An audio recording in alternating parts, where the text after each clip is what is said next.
మన భారతీయులు శివుణ్ణి లింగ రూపంలో ఆరాధిస్తూ అదే శివునిని నటరాజమూర్తిగా సకల కళాది దేవతగా ఆరాధిస్తారు. మన వారి ఇళ్లల్లో మాత్రమే కాదు, పాశ్చాత్యుల ఇళ్లల్లో కూడా నటరాజు కొలువై ఉంటాడు. ఈ నృత్య భంగిమ వెనుక సృష్టి రహస్యం దాగి ఉన్నది. ఈ మాట అంటున్నది ఎవరో కాదు, ప్రఖ్యాత అణుభౌతిక శాస్త్రవేత్త శ్రీ ఫ్రిడ్జ్ ఆఫ్ క్యాప్రో. ఇతను తన ఆఫ్ ఫిజిక్స్ అనే గ్రంథంలో నటరాజు నాట్యంలో దాగి ఉన్న సృష్టి రహస్యం వివరించాడు. ఒక ఆధునిక భౌతిక శాస్త్రవేత్తకు శివుని నృత్యం ఒక అణువుల నాట్యం. హిందూ వాజ్మయంలో ప్రస్తావించినట్లుగా ఈ జగత్తంతా నిత్యం సంభవిస్తున్న సృష్టి స్థితిలయల నాట్య విన్యాసం. ఇదే అన్నింటికీ మూలం. ఆధునిక క్వాంటం థియరీ ప్రకారం సృష్టి పరమాణువులతో నిండి ఉంటుంది. దీనిలో అనంతమైన శక్తి నిండి ఉంటుంది. అవి నిరంతరము ఒక రూపం నుంచి మరొక రూపంలోకి మారుతూ ఉంటాయి. పరమాణువులలోని పదార్థం శక్తిగాను, శక్తి పదార్థంగాను మారుతూ నిరంతరం స్థితిని కోల్పోతూ ఉంటాయి.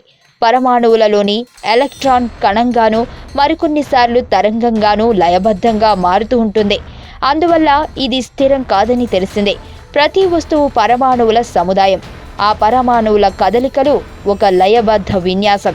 ఈ ప్రక్రియ నుంచే చాలా స్థూలమైన, చాలా సూక్ష్మమైన వస్తువులు జన్మిస్తున్నాయి, మరుగవుతున్నాయి. పరమాణువులలోని అణువుల నుంచి నక్షత్ర మండలం వరకు కల్ప ప్రళయాల నృత్య హేళగా కనిపిస్తుంది.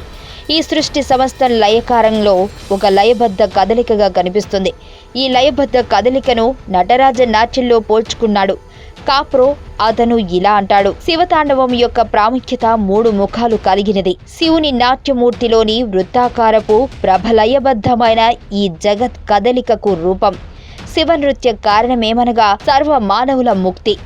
భువన కేంద్రమైన చిదంబరాన్ని ఎవరి హృదయంలో వారు ప్రతిష్ఠించుకోవాలన్నది 3వ ప్రయోజనం. భువన కేంద్రమైన చిదంబరాన్ని ఎవరి హృదయంలో వారు ప్రతిష్ఠించుకోవాలన్నది 3వ ప్రయోజనం. ఈ శివ తాండవత్వం శాస్త్రానికి, మతానికి, కళలకు సంగమ స్థలంగా వెలసింది. ఇదే శివతత్వం, నటరాజతత్వం, సృష్టి యొక్క రహస్యం. మీకు తెలియని మరిన్ని రహస్యాలను తెలుసుకోవాలనుకుంటున్నారా? అయితే సబ్స్క్రైబ్ చేయండి రహస్యవాణి.